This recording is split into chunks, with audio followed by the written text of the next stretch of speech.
There we go. It was using a microphone that wasn't even connected. What the heck's the deal with that? Should be working now. Somebody asked about crypto. I like blockchain. That's all I got to say. That looked like a great answer, though. Yeah, that's right. Can't wait to learn. Yeah, so today we're going to talk about 2 ways to 85K as a programmer. Of course, you can ask me any questions about app development, programming, freelancing, game development, web development, programming languages, so much stuff, so much noise. Noise? What noise? I don't hear any noise. What's the best programming language to do as a beginner? Starting off with JavaScript or Python are great ways to get started, to see if you even like programming. DevOps with Swift is a skill required. Could you elaborate, please? DevOps with Swift? No, there's no DevOps with Swift. DevOps is server stuff, running your server services and things like that. There's no Swift involved with that. I started learning Python. Very good. Someone's posting HTML. Good for you. JavaScript, Bootstrap, or Tailwind. I've never heard of Tailwind. Harry Verma. Which is best, data scientist or software developer? They both have great opportunities. Software developers get paid more over the long spectrum of things. It's 2 a.m. in India. Welcome from India. You think the new M1 MacBook Pro is worth it? It'll be my first MacBook. I want an iOS tab. Bro culture, absolutely. I have the M1 MacBook Air, and I am blown away by how fast it is. Like, I run Photoshop and all these other programs in it, and it's amazing. And because the MacBook Air doesn't have a fan, it's like so quiet. The M1 is the future. If you're gonna be an app developer, definitely get the M1. If you're gonna spend money on a new MacBook, get the M1 for sure. All right. How many months will it take to learn web development with no mentor? Jeez. Well, learning is one thing. Getting a job is another thing, right? Like, the problem is when you are watching courses and videos, all you can do is follow along. You don't know how good you are, right? You don't know where you stand. Like, I have students who come back to me. They say, "Hey, Mark, I watched your coding tutorials that you used to make. I used to make cheap $10 coding tutorials on Udemy." They come to me 2 years later and they say, 2 years later, I now have a job. It's very common for it to take a long time when you're by yourself. It can be shorter, but you got to know how to get your resume going and things like that. With my students in the DevSlopes Academy, what we do is we train you for 16 weeks. That's 16 weeks of training, but we also coach you as well too. And so some of our developers, usually in the 6 to 8 month range, some of the really fast ones start getting jobs at about a year.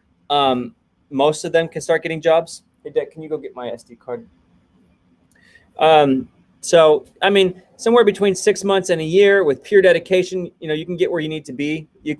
I've got some students that are really, really fast and who go faster. So, do you talk in WhatsApp with us personally? I used to, but we got basically 1,000 applications behind at the DevSlopes Academy because it's growing super, super fast because everyone really likes the coaching aspect that we do. And so now I've got help. So anybody who's reaching out on WhatsApp, you're going to be talking probably with Jack, and then we can get on later calls and things like that. But I can no longer personally manage all of the applications for DevSlopes Academy. Does Python use a build tool like Java? Python just has a Python interpreter. I mean, at the end of the day, all code has to be compiled. So I start learning Python or JavaScript. Just depends what you want to do. Pick a tech stack that you think is interesting. Pick a language you like. GOAT. Mark, you're the best teacher. Thank you. Hey, I signed up for a phone call meeting tomorrow. Oh, awesome. Awesome. Anyone else who wants to get on the phone and chat about career, DevSlopes Academy, that's devslopes.com/apply. Yeah. Let's see. Rahul, just reconnect if you can't hear it. Skills needed, HTML, CSS. Yeah, if you want to become a web developer, the quickest path is HTML, CSS, JavaScript, and React, okay? What do you think about Firebase? Close the door deck all the way. Firebase is awesome. In fact, I'm building an app with a team of my students for my books. I write books, and we're making like an Audible type of app, and we're using Contentful and Firebase for all of our data. It's great. It's real great. Will you be teaching JavaScript when we take the challenge? So we have a 30-day. If you're talking about our 30-day code challenge, that's 30daycodechallenge.com. Those are taught by Jason, my full stack developer here at DevSlopes. I personally created all the curriculum and content and all the daily missions. And then we have coaches as well too, including Jason, but I do not personally teach. Well, that's not true. I've got like 15 videos in there on the training side of things, but it's really not about the training at the end of the day. It's about the challenges. I tell this to students all the time. They're like, people tell me all the time, they're like, well, Mark, why would I ever join the academy? I can just go on to Udemy and get a $10 course and I can get 80 hours of content. That's a bargain.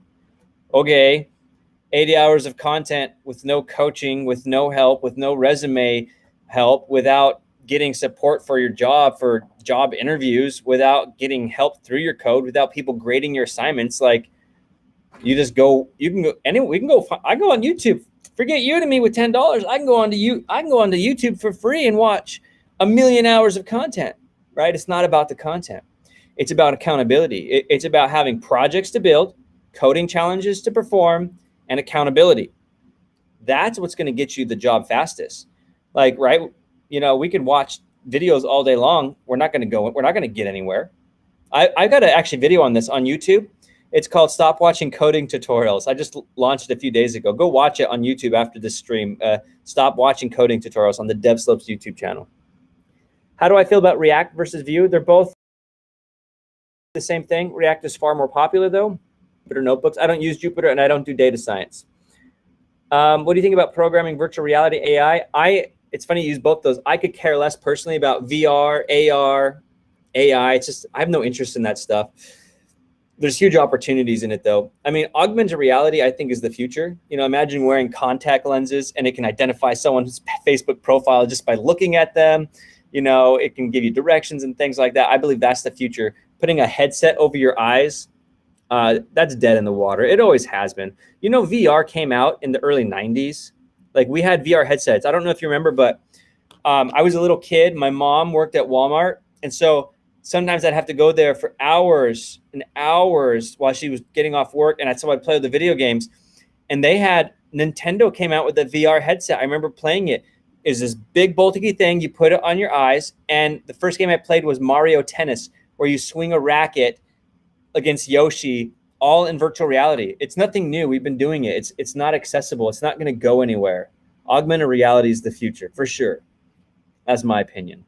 If I was an investor myself personally, I wouldn't drop a dime into virtual reality. I just don't think nobody wants to have a headset on their face. We need to be able to walk and talk and move around and things like that. Is iOS advantage because there's a higher barrier to entry? No, iOS tends to pay more, and it's because we need app developers. Keep in mind, a lot of people can't become iPhone developers because they can't get a Mac, because Macs are $1,000. That's a big barrier. I guess that's a big barrier entry. But if you can get past that, iPhone is awesome, completely awesome. I'm from Europe and I want to enroll in one of your courses. What can I do? We help people from Europe. We've got students from Germany, from Australia, from UK, from Ireland, from Spain, from South Africa, from Nigeria, actually, from India, from Malaysia. I know there's more. I can't remember, but yes. Have you ever heard of mixed reality programming? Yes. In fact, Tasnilius, I've got a book actually. So I got a book that I'm writing, a fictional book, and it's all about mixed reality. It's about these people that are dropped into this place. They have to fight for their survival, but they have mixed reality headsets on. And so, like, if you die in the game, you actually die in real life. They have these suits on that actually kill you. So mixed reality is kind of a cool concept where you can basically, mixed reality is this idea where you've got a visor on. And that, by the way, when I say augmented reality, I'm meaning mixed reality as well. But imagine using like LiDAR and some other technologies, facial recognition. When you look at any surface like a desk or whatever, it replaces it with 3D models that maybe could, like if you were in the sci-fi future, like on planet Mars, for instance, and it's the future with aliens, you look at a desk, just at your office, and it swaps it out with an alien desk. It swaps the couch out with alien boxes, and everything you look at, it morphs it and changes it. And then you can have like creatures coming at you. You could be holding a gun and shooting at it. And in your eyes, it all looks real, but you're in your real environment, which is really kind of cool. So I'm confused. Are you responding to people on multiple platforms or just YouTube? I'm on YouTube, I'm on Instagram, and I'm on TikTok. I guess I should look at some of these YouTube comments here. Web versus mobile for a freelance. Oh, right. I'm supposed to be talking about my topic today for making 85K. What's the best path for the future? Full stack dev for PC or mobile app dev? Well, it's not full stack dev for PC. Full stack dev just means web development. You can do either or, whatever one you want. There's big opportunities.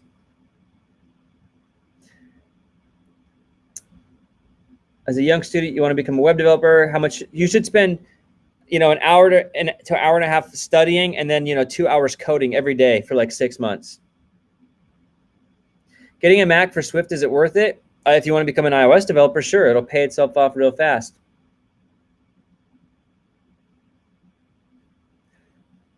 What's the hardest part about going from a junior iOS dev to a senior? Nothing really. I mean, just work on the job for a year and you can get a better position. You'll learn real fast. What is the average salary that one can get after your course? Yeah, so 85K. Let's talk about the 85K here real quick. So 2 ways to make 85K, and you still have time to do it this year. The first one, of course, is to get a full-time job, and this is what your path looks like. Starting today, keep in mind you're running out of time, but starting today, what you would need to do is you would want to spend an hour to 2 hours, maybe just say an hour and a half, studying content, training, okay? Then 2 hours in that day writing code. This is building projects, all right? What you want to do is do that for, so a total of about 3 or 4 hours a day, but 3 hours a day where you're working on something every single day, all right? And let's just talk about web for a second. That'd be like HTML, CSS, JavaScript, React. You're going to build projects every day. You want to do this for 6 months, okay? 6 months you want to do this for 2 to 3 hours a day. It's very hard to do it in less time, but some people have. But do that for 6 months. Every day you can take a break on Sundays. So let's just say Monday through Saturday, spend 3 hours a day learning and coding. Put it in your calendar. You never miss, ever. You can never miss. You got to keep doing it. All right, so do that for 6 months straight. When you get around the 5 to 6 month mark, you're going to start building out your resume, all right? What you're going to find is you don't have projects on it, and that's going to be a problem. So what you're going to do is you're going to go onto Upwork.com, and we need to get you some projects. You need to take on some freelance work. Of course, this goes the same for iOS or the same for Android. Some small freelance projects and ones that are relevant for the type of jobs that you want to apply for. Because what you want to do is you want to fill out your resume with real projects, okay? Once you have not just a school project, but real projects that people paid you for. Once you've got those real projects on your resume, then you start applying for jobs. If you apply for between 10 to 15 jobs, it is very likely that you're going to land one of those jobs. Starter jobs for web development in the United States are about $75,000 a year. Starter jobs for iOS development and Android development start about $85,000 US a year. So if you do those steps I just talked about, 3 hours of study and coding a day for 6 months straight, taking on 3 freelance projects that you get paid for, put them on your resume, then start applying for 10 to 15 jobs, you're going to get your very first developer job. This is what I have my students do. Of course, they have coaching and things like that, so it's easier for them. But that's the quickest way to get that 85K. I'm talking about in the United States specifically, all right? Aman, it's the same for iOS. It's the exact same for iOS. You're just going to do Swift and UIKit, okay? Don't learn Swift UI as the primary thing. No one's hiring for that yet. You learn Swift and UIKit. You can then learn a little Swift UI along the way because some companies are starting to experiment with that. But it's the same thing. You take on those 3 freelance projects and you start applying for jobs. Now, I know 10 to 15 jobs sounds like a lot of jobs to apply for, and it is. You're going to have a lot of interviews, and you're going to get rejected a lot of times. But one of those jobs is going to work out for you. It's a numbers game. It really is. Aman, about 12 or 14 days ago, within a 2-day period of time, 2 of my iOS students got full-time jobs. One got their first job at Allstate doing this exact same process. Another student of mine, she doubled her salary overnight with her very first iOS developer job, doing this exact same thing that I'm telling you all that you can do here, okay? It's the same for Android as well too. The second way, I'll get to some of these questions, ladies and gentlemen. The second way to 85K is to become a full-time freelancer. What's really cool about this process is you can start this about 2 to 3 months into programming. You know, for the people who want the full-time job, I told you around 5 or 6 months, go take on freelance work. Well, when you want to become a full-time freelancer and work from home, I recommend starting at the 2nd or 3rd month in. You start taking on small Upwork projects. So for web development, that would be simple HTML and CSS, a $100 project here, a $200 project there. You start building it up. You start getting experience. Then you start increasing your services, what you can offer. And as you learn more, you offer more and you offer more. And you just keep on taking projects while you are learning. You will actually learn significantly faster if you are building projects for clients than if you're just building school projects. Okay. And you're going to keep doing this. And about months 5 or 6, okay, this is when you're going to start probably applying for 10 jobs a month. Start applying for about 10 jobs a day.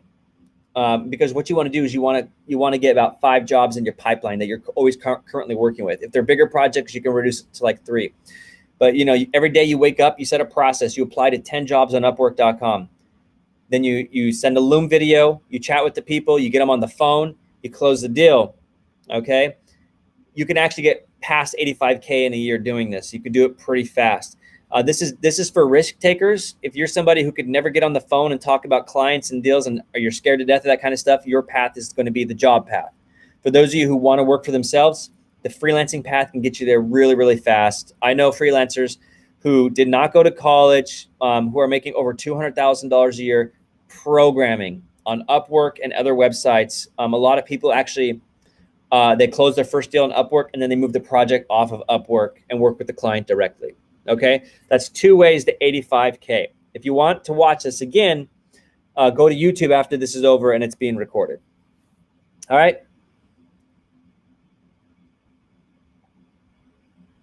React Native versus Swift. I'm making a YouTube video on this today, actually, but Swift is where the full-time jobs are, and it's great for if you want to get performance. React Native is great if you need cross-platform or it's your own project. It's really up to you. Do you think it's smart if I hire a developer for an app I just want them to create and just learn from them? Nope. I absolutely believe that everybody who's building a version 1 app should build it themselves because there are so many problems that come with app development. Developers stealing your code, developers who suck, developers who are stealing from you, knowing how technology works, not getting screwed over. There's so many things. You absolutely need to build version 1 yourself. Do I have any jobs? I don't at the moment.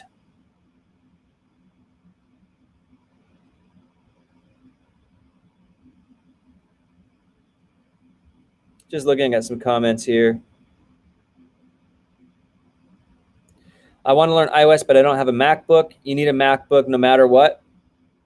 Absolutely. Don't even get started without a Mac. How can I write clean code in JS? It's hard. JavaScript's a crappy programming language compared to other languages. Okay, I'm sorry about, I can't keep up with all the comments. Work from home or back in the office, which one's best? It's up to the person, really.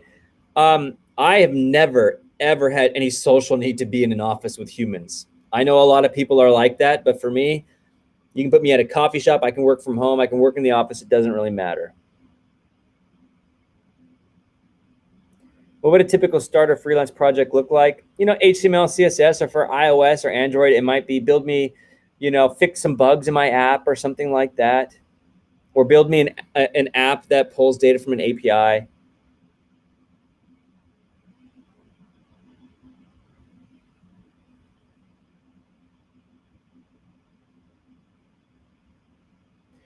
All right.